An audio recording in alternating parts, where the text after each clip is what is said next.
Hello, kindergartners. It's so good to be talking to you again. I hope everyone is feeling rested and relaxed after a nice long break.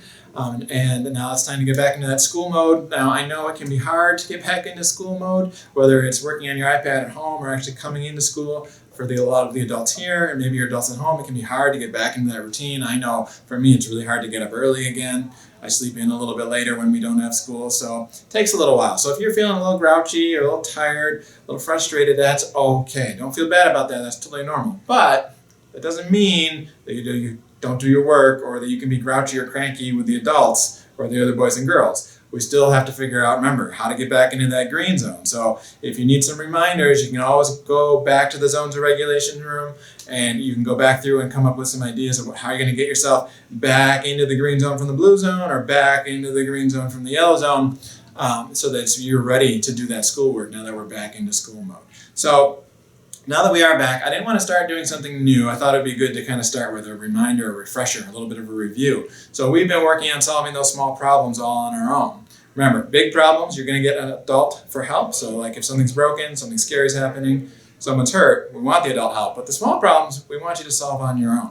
So when I'm done talking, the screen's going to go black and then it's going to list 5 different small problems. And what I want you guys to do, this is actually an assignment, is pick one of those small problems and you're going to send me a message on Seesaw. So send me an audio recording, just your voice. You can send me a video. You can draw me a picture. You can take a picture, whatever is easiest for you.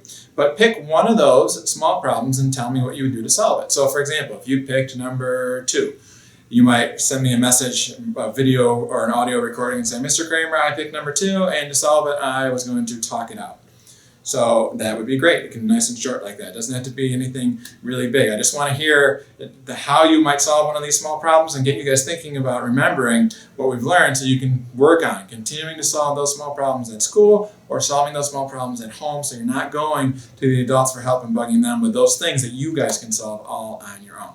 So let's see if I can remember all 9 of the different ways we've talked about to solve small problems. You ready? We talked about going to another game, where you just go up to another game if the one you're playing isn't working and people are bothering you. We talked about making a deal, where you each get something that you want. We talked about sharing and taking turns, which is a lot like make a deal, where there's one thing and you might share it and take turns with it.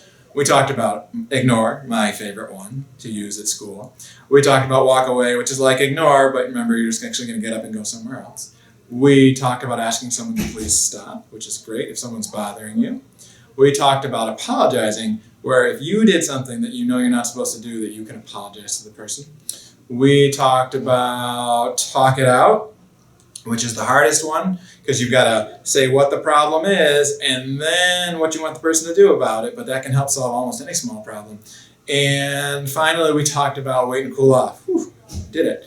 So remember, wait and cool off isn't really a way to solve a small problem. It's about getting yourself back into the green zone if you're feeling frustrated and upset, and then going back to solve that small problem. So we have those 9 different ways. You can always click on the filing cabinets for kindergarten in the lesson room and go back and look at any of those lessons that we've done if you need reminders. So don't be afraid to go click on that filing cabinet, go back in. You can watch those lessons. You can see Fiona and I demonstrating some of those or some of the other adults and get a reminder. But I'm going to be done talking in a second. You're going to see those 5 different small problems. Pick one that you're going to try to solve and send me a message just letting me know what you would do to solve that small problem. All right? I hope you're all doing really well, and I can't wait to see what some of your responses are. I will see you guys next week. Bye-bye. Pick one of the following small problems and then tell me how you would solve it by drawing me a picture, sending me a video, or recording yourself telling me your answer. 1.